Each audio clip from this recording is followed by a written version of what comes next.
Hello. Hi, how are you? Not too bad. How are you? Good. Awesome. Well, I want to start by just saying thanks for taking time out of your day to talk with me today. No problem. No problem at all, Katie. Where are you located? I'm located in Arkansas right now. I'm going to Arkansas State University. So that's Nice. where I am at the moment. Okay. Yeah, Very well, cool. I want to start by saying kind of the purpose of this is for me as a student to expand my knowledge Hmm. and learn about new resources, but also within posting them to YouTube and sharing them to other platforms, I want to um, kind of tell other people about these resources and help them expand their knowledge as well. So kind of on like a broader scale. Yep. Yep. Yeah, I got all your questions and they look great. And yeah. Awesome. Well, do you want to start by just introducing yourself and kind of explaining what you do? Yeah. Yeah. No, so my name's Kenny Salvini. I live in Sumner, Washington, which is about a half hour, 45 minutes south of Seattle. And I run an organization called the Here and Now Project, and we are a social support network for the paralysis community in the Pacific Northwest. So predominantly spinal cord injuries, but we also offer support to anybody else with any kind of mobility disability, whether it's cerebral palsy, spina bifida, muscular dystrophy, SMA, all the different diagnoses. And and I'm also a C3-4 complete quadriplegic from a snow skiing accident. It was just 20 years this last February. Goodness. And so I was 23 years old and 8 months out of college when I got back into snow skiing after taking a bunch of time off to wrestle when I was in college and high school, and hit a jump going too fast and fell about 40 feet onto my head and broke my neck at C3-4 and a whole bunch of other injuries on top of that. But it was that high cervical spinal cord injury that really caused all the damage. Yeah. Yeah. And yeah, and I mean, 2004 doesn't sound like that long ago, but it was kind of the dawn of the social media age, and there wasn't the kind of hyper connectivity that we have now Right. to people. There wasn't all the different, specialized groups and all of that. And so I did my rehab about 20 minutes from my home, and they kind of sent me home with a good luck. The cure might come in 5 years, and very few resources for kind of how to do life in the here and now, as I call it. So I spent a lot of time battling pressure sores, UTIs, all that stuff, and spent about 6 years as a shut-in. Didn't really leave the house, and wasn't until I met another guy that knew some information that I needed to learn that it opened my eyes to the idea that I might want to meet with other people in wheelchairs and with spinal cord injuries, and that was kind of the spark that started the Here and Now project. Yeah, Yeah. that's awesome. Thank you for sharing about that. If you feel comfortable, can Mhm. you talk a little bit on kind of like the changes in your life from going of someone who was, I'm assuming, perfectly fine and then having a disability and kind of what that looked like for you? Yeah, I mean, it was a wake up call, right? I always joke that I'd never seen a power wheelchair before I got hurt. I thought they were the scooters they sold on Price is Right commercials when I was watching them growing up. And so, yeah, to go kind of from a relatively elite athlete to the function of a 6 month old, it was almost impossible to wrap my head around. Yeah, being 23 and just 8 months out of college, life had just begun, or so I thought, and it was, yeah, I called it an identity crisis of kind of epic proportions. Yeah, as much as it's a physical uh, disability and everything, like I really call it a mental, emotional, and spiritual crisis as well. Hmm. Yeah, I do a lot of visits with the newly injured at the various hospitals now, and I tell everybody that I meet that once you've been on this side of things, there's no going back, dude. Regardless of, if you get a full complete recovery, I don't care, because the minute you wake up and one of your limbs is no longer communicating with your brain, even if briefly, it's um, it's impossible to wrap your head around. And yeah, and so it really took me a long time. For the longest time, it felt like there was nothing out there in the world for me. I really felt like all of my dreams were disappearing as quickly as I could dream them up. Right. Traveling all over, getting down on one knee, dancing at my wedding, having a family, all these different things that I just yeah, couldn't envision for myself. And now to be 20 years in the rear view from that situation, it's my life looks a lot differently, and I've lived a lot of those dreams now. So Mhm. yeah. I did one of my clinical rotations at a outpatient for neural rehab, Okay. and it's not just a physical disability. Like you Yeah. have so many mental changes that you go through, and I feel like that is something a lot of people don't recognize and how hard that is. And like we, as healthcare practitioners, I've learned, we have to treat that too. Like if you're not looking at the whole person, you're not going to see a lot of progress out of Yeah. them. Yeah. That's the beauty of occupational therapy, right? It's a very Right. kind of holistic approach, and it's yeah, you go far beyond the physical sense. And Mhm. yeah, my wife is a coda, so That's we've awesome. yep, we got a lot of love for the OT world. So I know. yeah. Anytime someone knows what it is, I'm like, you are great. You are awesome. I love that. Yep, everybody likes to cross them up, and it wasn't until I got into rehab that I really got to appreciate the the line in the sand between PT and OT, because Right. everybody thinks it's all physical therapy, and it's Yeah. like, oh no, no. No, it's not. Yep. Yep. No, I noticed on your blog you had mentioned physical therapy, occupational therapy, kind of in the early stages. And it's like you are in the hospital, you are newly diagnosed, you've had this life-changing event. And as helpful as occupational therapists, physical therapists, doctors, whatever are, having all that new information thrown at you in the very beginning is very intimidating. And again, like that mental aspect, like Yeah. you can only handle so much, and it's like I can't even focus on anything right now because I have to think about what my life is right now. Yeah. Yeah. You I always tell people that they're drinking from a fire hose in those situations. And I was super fortunate, to be honest, that what I lacked in any physical recovery, other than getting off the ventilator after I was first injured, I was really fortunate that I had a tremendous amount of family support. So, I had tons of visitors, and my parents were there. My sister was there pretty much every single day. Somebody was there, and so they were kind of taking on the load of a lot of that education when I didn't have that mental bandwidth to take it all in, right? Because I'm still trying to figure out where my hands and feet are. And it's an extra challenge right now, as you're kind of exploring the field in 2024 versus 2004, because we're really seeing uh, inpatient stays get shortened more and more. um, I've got a lot of friends that were hurt in the 80s and 90s, and a high cervical injury might get 6 months to a year in rehab, and now Now that's like I visit monitoring. hospitals and people are getting weeks at most. Yeah, and so it's a challenge. That is insane. Well, can you tell me just a little bit about your project? You mentioned kind of how it got started. You met someone else and you're like, let's live life in the here and now, but just tell me anything you want about it.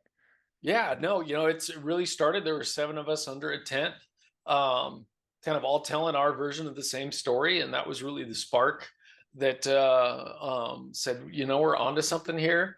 And it wasn't just the individuals in chairs sharing their stories; it was family members. So, I heard a couple moms tell my mom's story, and another sister of a quadriplegic tell my sister's story, and we're really modeling it after kind of the 12-step community, because the disease of alcoholism and addiction, they talking about it as a family disease and how it affects everybody. And I really say that when any kind of tragedy or sudden life shift like this happens, it affects everybody. And Mhm. so we try to take that holistic and kind of family approach. Yeah. And so, we built off of that barbecue with 7 of us, and we started finding different locations all over Western Washington, and now we've grown to, gosh, I think we have over a dozen different meetings, virtually and in person, all over Western Washington. And yeah, those are monthly. My wife Claire runs a spouses and partners group. My mom and another one of our founding members' mothers runs a family and caregiver group. And yeah, we bring care baskets directly into the hospital for the newly injured, just full of resources and some adaptive equipment like water bottles and Mhm. just blankets, and then a whole slew of resources that we've kind of cultivated from the community, um, just so that we can be that first line of outreach and just go into somebody's room and say, "Hey, I may not know exactly what you're going through, but I've been down in a similar hole, and I can tell you that you don't have to do it alone." And yeah, so we do a lot of that. It's really been exploding over the last year. We're kind of on pace to triple our outreach That's awesome. this year. And yeah, and then I've always joked that I throw parties with wheelchair users, and but that really is the case. We do potlucks and picnics and bowling events, and we really partner with a lot of the outside organizations, the different sports organizations, and other recreation organizations to do hikes, and there's sailing events, and all sorts of adaptive sports things. And we do a big annual meetup every year where we bring in as many wheelchair users and other folks with mobility disabilities and their families, and have like a whole weekend where we have breakout meetings on a whole range of topics. And then we'll bring in a whole gymnasium full of kind of medical equipment providers, other nonprofits, and then a whole adaptive sports kind of expo where we bring in Mhm. basketball, rugby, power wheelchair soccer, tennis, fencing, bowling, golf. We bring in all sorts of stuff because it's really important that like I quickly learned that not everybody's path is going to look exactly the same as mine. But what we've really figured out is that you've got to find your thing that gets you back into that sense of normalcy, that kind of bridges that divide between your old life and your new life. And I'm not picky. I would say, just I want to find whatever lights that spark in someone else. I want them to have the opportunity to see it. And so that's why we bring as much as we can, all under one roof. So when people show up, they might find something that fits them. So Yeah, I noticed like looking at the Here and Now website, just the community outreach involvement that you do. I feel like that is so important because not everybody has that support system at yeah, home. And I do feel like a support system is a huge factor in your progress. If you have people cheering you on, like, of yeah. course you're gonna try your very best, but when you feel like you don't have someone, that's when it gets a little bit tricky. It was, and as helpful as my family was when I got home, um, they didn't get a manual for this stuff, and they did the best they could. And I always say they fought for me until I could learn to fight for myself. Um, but yeah, without a tribe of individuals that had gone through it, it was a really deep and dark hole for a long time. And my mom would go up to the University of Washington where they'd have a spinal cord injury forum, and she'd see nothing but manual wheelchair users. And Mhm. so it was like, well, if you don't see any high quads like me, then why go? And then my nurses would come dress my wounds at home, and my mom would ask if they saw anybody like me out there, and they'd be like, we got 9 in this county, but HIPAA wouldn't let them share. Yeah. And so now that's why I'm the guy that shows up to everything, because if they don't see I'm out there, they're not going to know. And that was one of the things that we really learned kind of through the pandemic and through kind of a lot of the social justice stuff that we've seen over the last 5 years, is that as much as I want to say I throw parties with wheelchair users, I've learned that I throw parties with privileged wheelchair users, because if you don't have access to transportation or reliable internet, then you're not making it to our stuff.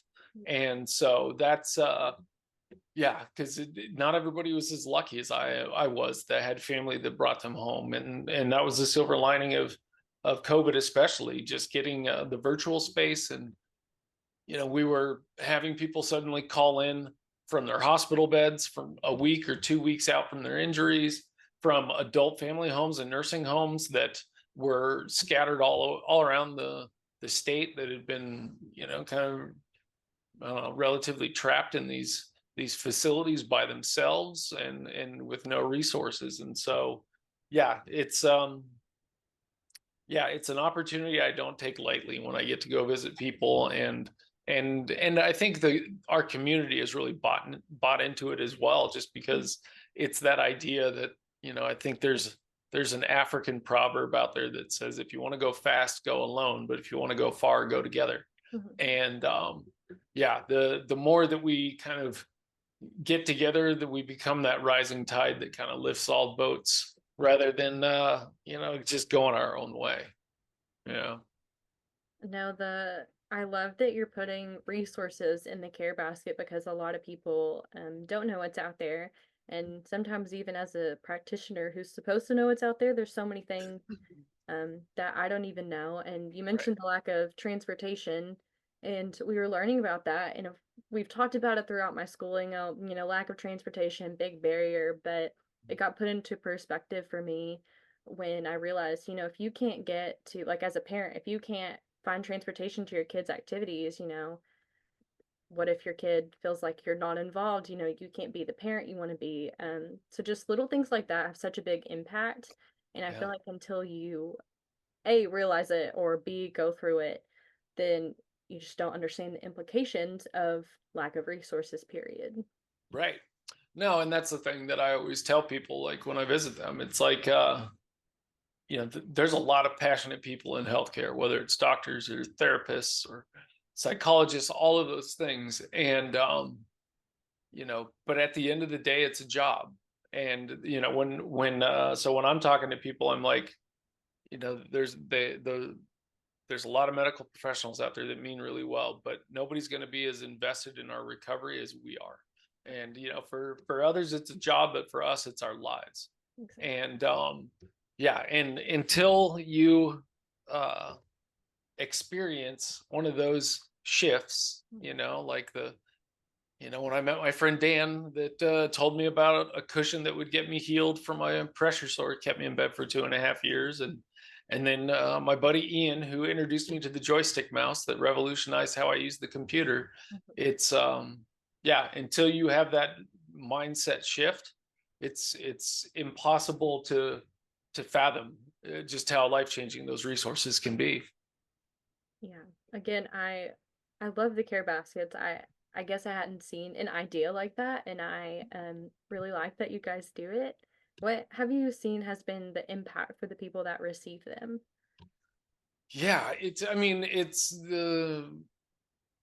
a mixed bag, and like I wish I could say that it was just like this aha moment every time I rolled into a room, but I Mhm. can also say that 20 years ago I had people try to roll in my room and offer peer support, and I wanted nothing to do with them because I wasn't ready, right? And that's why when I give people my card and I say, hey, if I don't hear from you for 9 years, I get it, because that's how long it took me to want to kind of open up my eyes and ears. And but I mean, it rarely have I had an experience like my own where somebody really wasn't, appreciative or just overwhelmingly relieved Mhm. to to hear that they don't have to do it alone.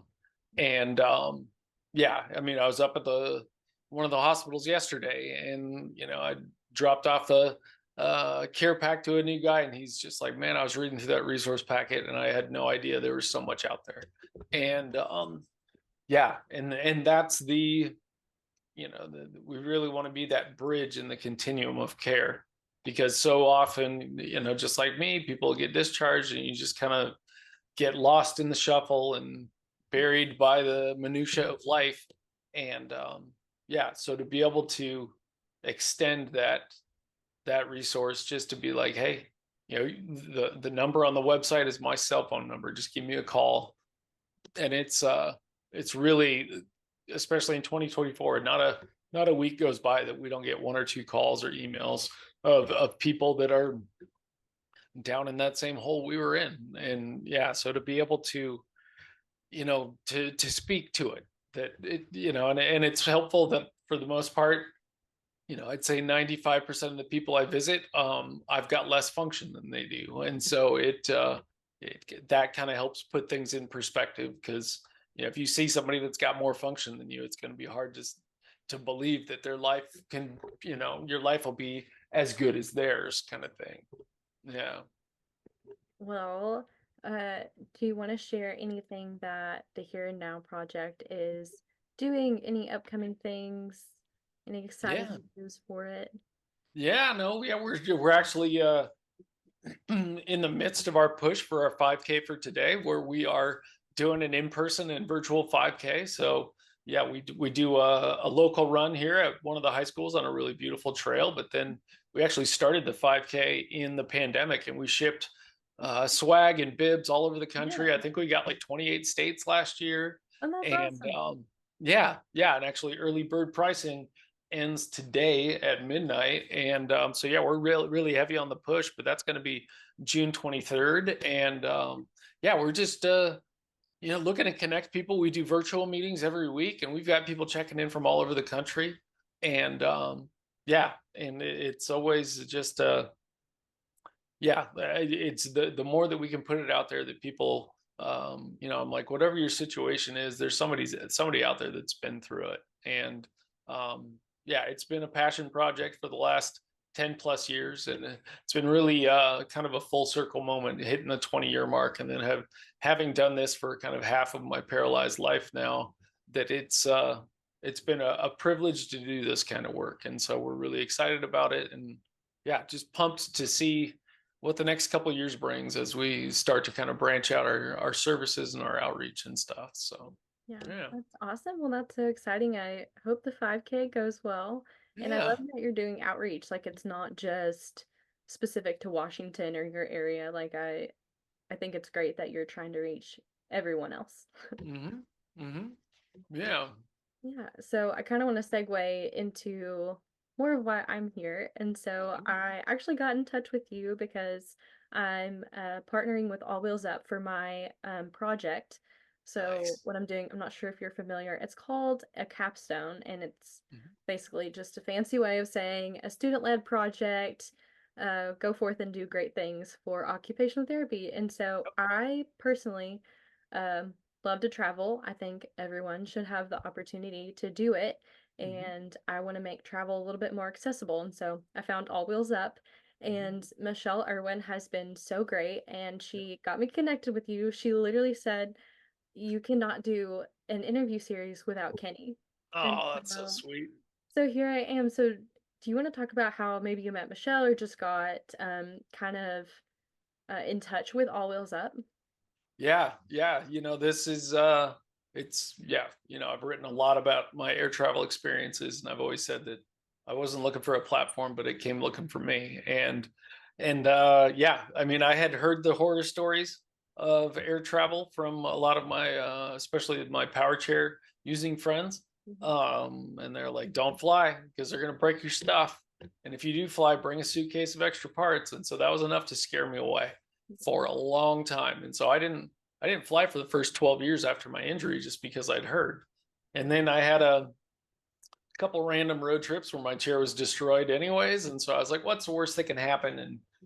And so I booked a flight to New York for my very first kind of post-injury air travel experience, because I was going over to the East Coast for United Spinal's role on Capitol Hill. Mhm. And yeah, I got to live every wheelchair user's nightmare when United Airlines destroyed my chair so badly. I spent 11 of the 14 days on the East Coast without it.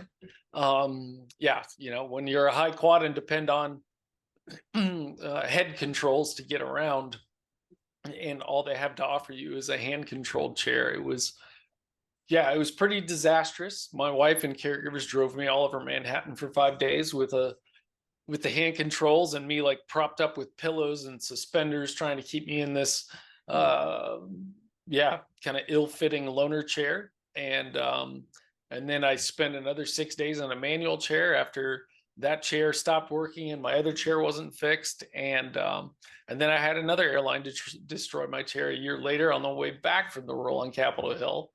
And yeah, and that's when it kind of bought me that platform. Excuse me. And yeah, and so I've been writing for New Mobility for the last almost a decade now. And yeah, my editors approached me and said, "Hey, it's time to write a story." And yeah, so that bought me a cover story on in New Mobility magazine called "Flying the Unfriendly Skies." Mm. And yeah, and so I got in touch with Michelle and the tremendous work she was really getting started back then in 2016 and 2017. And yeah, and we've been on kind of parallel tracks ever since.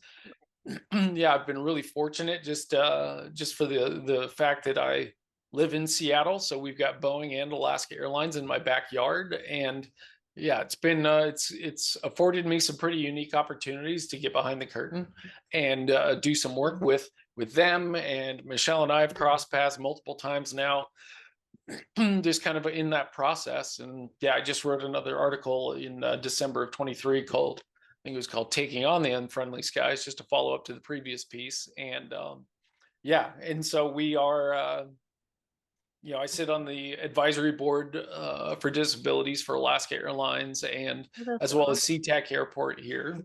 Yeah.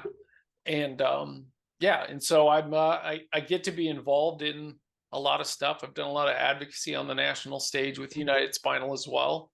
Yeah. And yeah, yeah, it was an education I wasn't looking for. And but now here we are. And we get to see that glacial pace of reform when it comes to you know disability legislation, but accessibility as a whole. And now understanding the difference between the Air Carrier Access Act and the ADA, and 'Cause a lot of all the people don't know about that.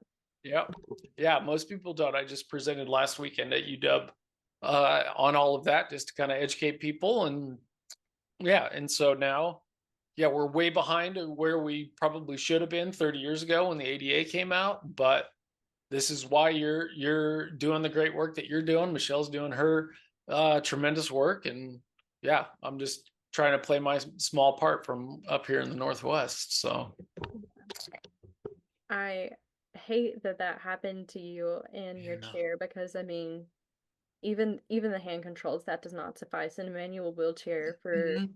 you is just honestly laughable. That is horrible. But I'm Yeah. also not surprised. I mean, they break so many wheelchairs a day. Like I think it is up to 32 now, Yeah. because they have to report it. They have to say that they do. But it Yeah. just blows my mind that they wouldn't want to care for those a little bit better Mhm. because they are losing money. They Yeah. do have to pay for those. And so if we could just handle them with care, we would solve a lot of issues. But Yeah. There's been a slow awakening, I think, in the last probably 5 years since they did start mandating the tracking. right. And there's been a lot of negative publicity. I mean, you're seeing it hit mainstream stuff with New York Times articles and stories on Vox and all sorts of kind of larger media exposures. And and behind the scenes too, you're starting to hear it that they understand that it is a problem. They're not sweeping it under the rug as much as they were, but the airline industry is a powerful force. And especially when you're talking about for-profit businesses, they don't like anything that cuts into the bottom line. And so steering them away from some of that you know bottom dollar sense and towards a little bit more humanitarian sense is can be difficult. But that's why we're trying to make the business sense on the business case as well. So yeah. I had the opportunity to go to the aerospace medical conference. It was in Chicago, and I went for All Wheels Up just to help advocate and Hmm. kind of talk about what All Wheels Up is doing right now. And one of the most asked questions I got was like, okay, but who is going to want to lose money?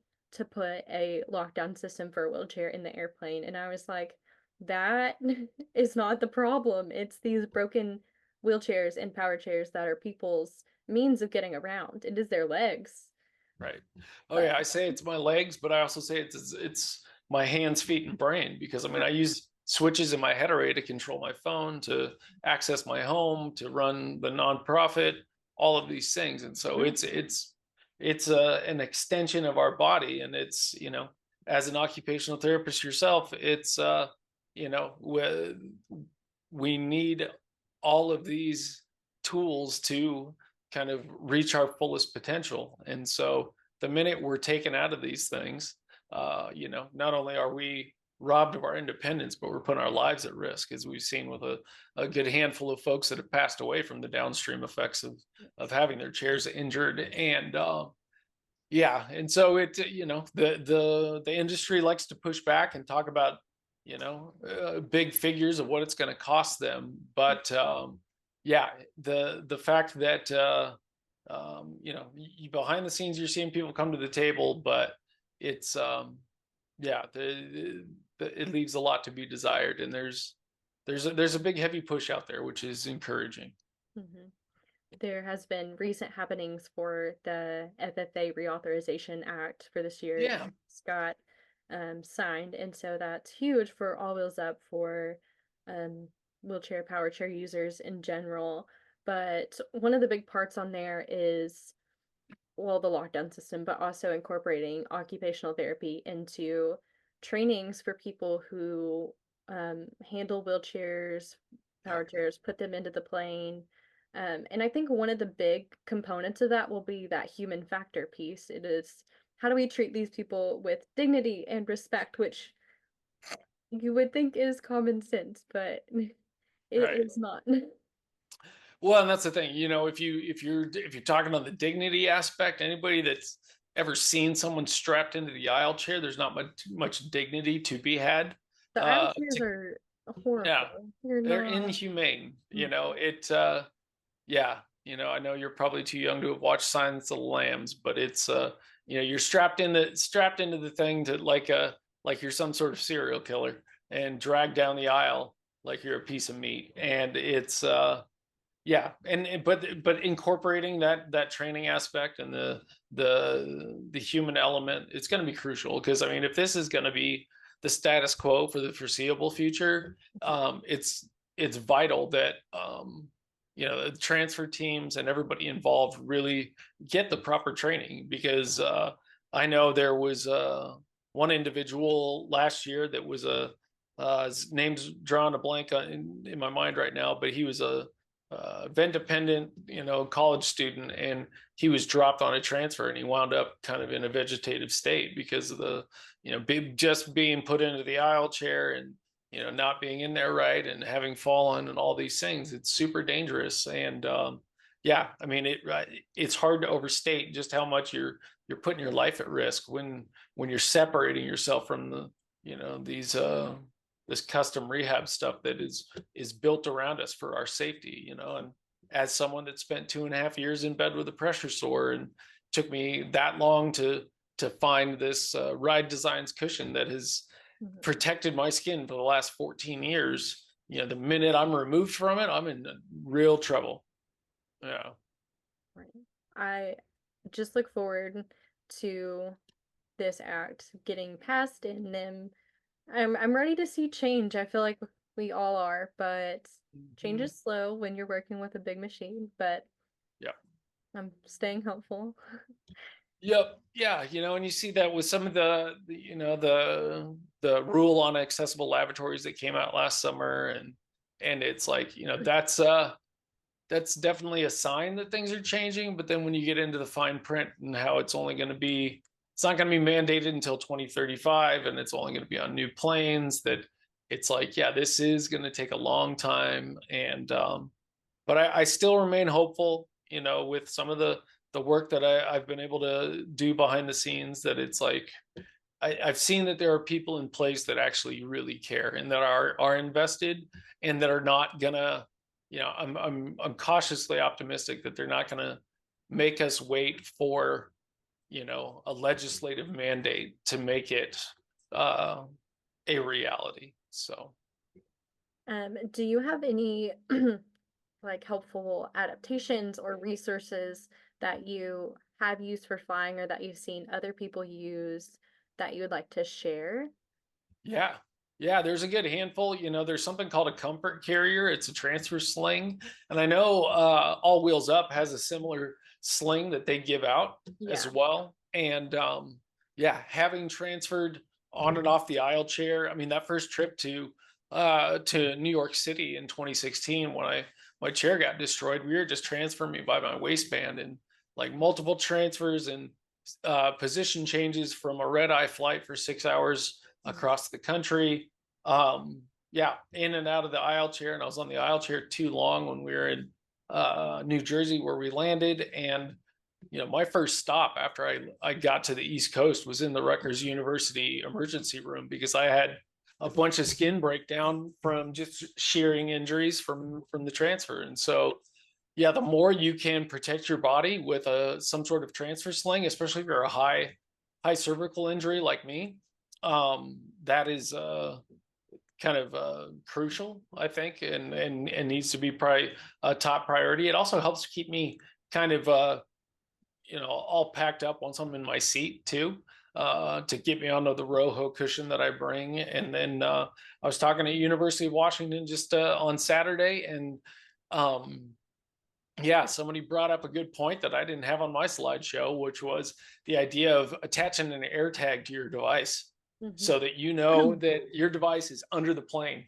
And so that is I've heard horror stories of people going to Hawaii and their wheelchair ending up in Japan and things like that. So it's the more we can harness those simple bits of technology. One of our board members and one of my good friends, he straps a walkie-talkie to the back of his wheelchair when they take it under the plane, so he can have conversations with the baggage handlers. And I haven't heard of that one, but I like yep, yeah, yeah. Although I always want to, mess with people. I'm like, if I had that thing down there, that. I'd be like screaming into it, be like, "Help! I'm stuck under here," just to freak the baggage handlers out. So I thought you were gonna go to like telling them like don't mess with my stuff, but you took it a funny route. I like that. right, right, yeah. You could also, yeah, put the fear of God of it and be like, "I'm watching you. Yeah. Don't screw it up." Yeah. Oh my goodness. Well, is there anything else you would like to share or any questions you might have for me?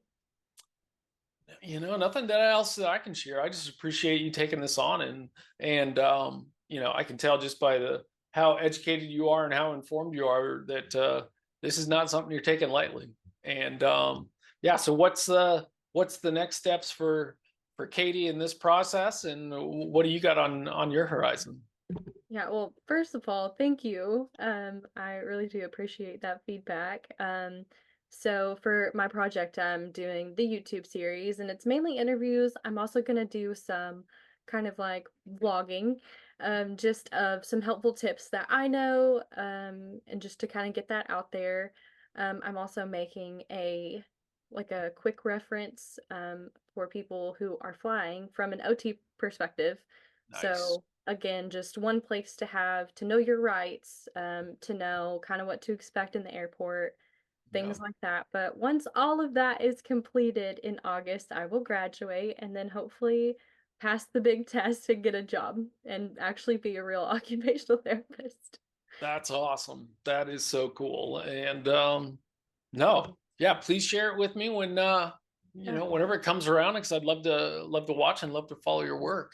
yeah, awesome. Well, thank you. I genuinely appreciate the time that you've taken out to speak with me, but also just sharing your knowledge. It's very powerful. No, no, anytime. I appreciate it. And yeah, do anything I can to help further the cause. And yeah, so keep up the great work. Ah, thanks. You too. All right. I will let you go, but again, thank you so much. No problem. Take care. Bye. See ya.